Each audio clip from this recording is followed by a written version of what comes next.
35,000 কোটি টাকার সরকারি ঋণ রেখে দেশ ত্যাগ করেন শেখ হাসিনা। দেশি ও বিদেশি উৎস থেকে এই ঋণ নেওয়া হয়েছে। অথচ 2009 সালে শেখ হাসিনা যখন ক্ষমতা গ্রহণ করেন তখন সরকারের ঋণ স্থিতি ছিল মাত্র 2,76,830 কোটি টাকা। সে হিসাবে আওয়ামী লীগের 1.5 দশকের শাসনামলেই সরকারের ঋণ স্থিতি 15,58,206 কোটি টাকা বেড়েছে, যা সরকারের মোট ঋণের প্রায় 85%। অর্থ মন্ত্রণালয়ের তথ্যে গত 1.5 দশকে সরকারের অস্বাভাবিক ঋণ বৃদ্ধির এ চিত্র উঠে এসেছে। ঘোষিত বাজেটে সরকারের পরিচালন ব্যয় মেটানো ও উন্নয়ন কর্মকাণ্ডের কথা বলে দেশি বিদেশি উৎস থেকে এই ঋণ নেওয়া হয়েছে। যদিও শেখ হাসিনা সরকারের বিরুদ্ধে সীমাহীন অনিয়ম দুর্নীতির অভিযোগ রয়েছে। এ সময় লুটের শিকার হয়েছে দেশের ব্যাংক খাত। লুণ্ঠিত এসব অর্থ পাচার হয়েছে ইউরোপ, আমেরিকা সহ বিভিন্ন দেশে।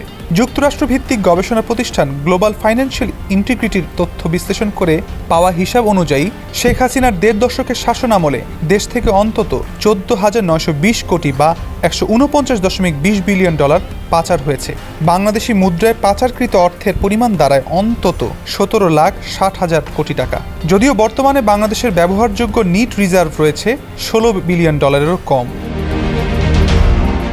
2009 সালের নির্বাচনে বিজয়ের পর শেখ হাসিনা প্রধানমন্ত্রী হিসেবে দায়িত্ব নেন 6 জানুয়ারি। ওই বছরের 31 ডিসেম্বর পর্যন্ত দেশের ব্যাংক খাতে খেলাপি ঋণের পরিমাণ ছিল মাত্র 22,482 কোটি টাকা। 2024 সালের মার্চে এসে খেলাপি ঋণের পরিমাণ 1,82,000 কোটি টাকা ছাড়িয়ে যায়। ছাত্র জনতার গণ অভ্যুত্থানে শেখ হাসিনা দেশ ত্যাগের সময় দেশে খেলাপি ঋণের পরিমাণ অন্তত 2 লাখ কোটি টাকা ছাড়িয়েছে বলে বাংলাদেশ ব্যাংক সূত্রে জানা গেছে। দেশের ব্যাংক খাতের নিয়ন্ত্রক সংস্থা হলো বাংলাদেশ ব্যাংক। খোদ বাংলাদেশ ব্যাংকের নেতৃস্থানীয় কর্মকর্তারাই বলছেন, ব্যাংক খাত লুণ্ঠনে কেন্দ্রীয় ব্যাংককে সহযোগীর ভূমিকায় পালনে বাধ্য করা হয়েছে। গণমাধ্যম কর্মীদের সঙ্গে বৈঠকে বাংলাদেশ ব্যাংকের 4 ডেপুটি গভর্নরও স্বীকার করে বলেছেন, দায়িত্ব পালনে আমরা ব্যর্থ হয়েছি। চাকরি বাঁচানোর স্বার্থে অর্পিত দায়িত্ব আমরা পালন করতে পারিনি। অর্থনীতিবিদরা বলছেন, উন্নয়নের দোহাই দিয়ে শেখ হাসিনার সরকার রাস্তা, ব্রিজ, মেট্রো রেলের মতো কিছু অবকাঠামো তৈরি করেছে, কিন্তু তার বিপরীতে অর্থনীতিকে দীর্ঘমেয়াদে পঙ্গু করে দিয়েছেন। দেশের আর্থিক খাত সহ প্রতিটি খাতের প্রতিষ্ঠানগুলো ধ্বংস করেছেন।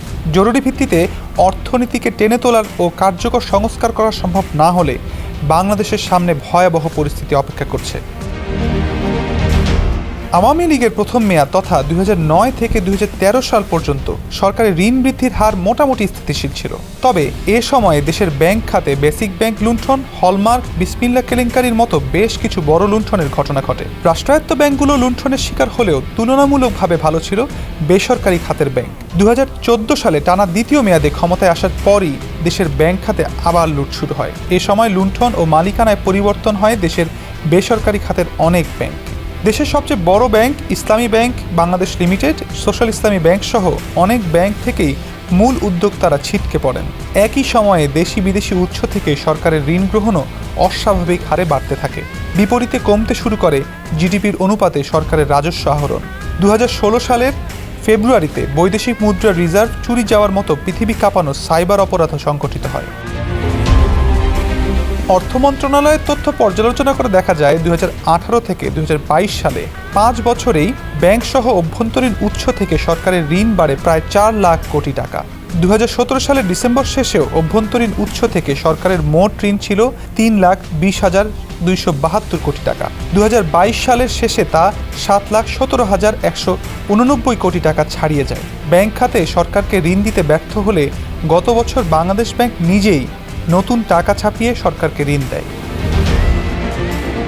উন্নয়ন কর্মকাণ্ডের কথা বলে গত 1.5 দশকে বিদেশি উৎস থেকেও অস্বাভাবিক হারে ঋণ নিয়েছে সরকার। 2010 সালেও বিদেশি উৎস থেকে নেওয়া সরকারের ঋণ স্থিতি ছিল মাত্র $20.33 বিলিয়ন। অর্থ মন্ত্রণালয়ের তথ্য বলছে 2023 সালের ফেব্রুয়ারিতে এসে এ ঋণের স্থিতি $59.21 বিলিয়ন গিয়ে ঠেকে। সুইজারল্যান্ডের কেন্দ্রীয় ব্যাংক সুইস ন্যাশনাল ব্যাংকের তথ্যানুসারে 2021 সালে দেশটিতে বাংলাদেশিদের জমা অর্থের পরিমাণ ছিল 87,11,11,000 সুইস ফ্রাঙ্ক। এটি ছিল দেশটিতে বাংলাদেশিদের জমানো সবচেয়ে বেশি অর্থ। এরপর থেকে আমানতের পরিমাণ কমতে থাকে। 2022 সালে সুইস ব্যাংকে বাংলাদেশিদের জমাকৃত আমানতের পরিমাণ ছিল 5,52,11,000 সুইস ফ্রাঙ্ক এবং 2023 সালের শেষে এটি নেমে এসেছে 1,77,12,000 সুইস ফ্রাঙ্কে। সংশ্লিষ্ট সূত্র বলছে, বাংলাদেশের গণতন্ত্র ও সুষ্ঠু নির্বাচন ইস্যুতে কয়েক বছর ধরে যুক্তরাষ্ট্রসহ ইউরোপিয়ান ইউনিয়নের সঙ্গে বাংলাদেশ সরকারের সম্পর্কের অবনতি ঘটে। এর পরিপ্রেক্ষিতেই সুইস ব্যাংকগুলো থেকে বাংলাদেশি পাচারকারীরা অর্থ অন্য গন্তব্যে সরিয়ে নেয়।